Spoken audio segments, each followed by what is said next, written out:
உள்ளத்திலிருந்து சொட்டு ரத்தம் வடிந்து கொண்டிருக்கிற கடைசி நேரத்திலும் ரப்பு எனக்கு கராமத்தையும் சங்கையும் தான் தந்தான் என்று நினைக்கிறோம்.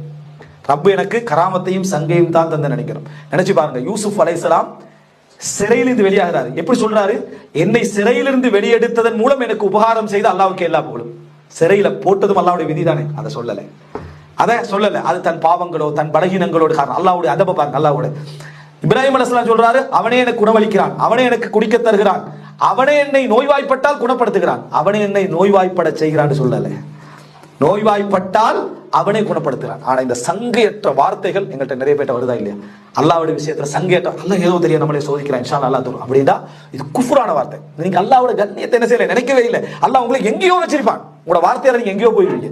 உங்களுக்கு சோதனை தார நேரத்துல இப்ப ரசூலுல்லாஹ்வுக்கு அந்த நீங்க நினைச்சு பாருங்க, அந்த கஃபன் மாதிரி ஒரு சோதனை வைங்களே, அல்லாஹ் உங்களை வந்து எங்கேயோ ஒரு அந்தஸ்துல வச்சிருப்பான்.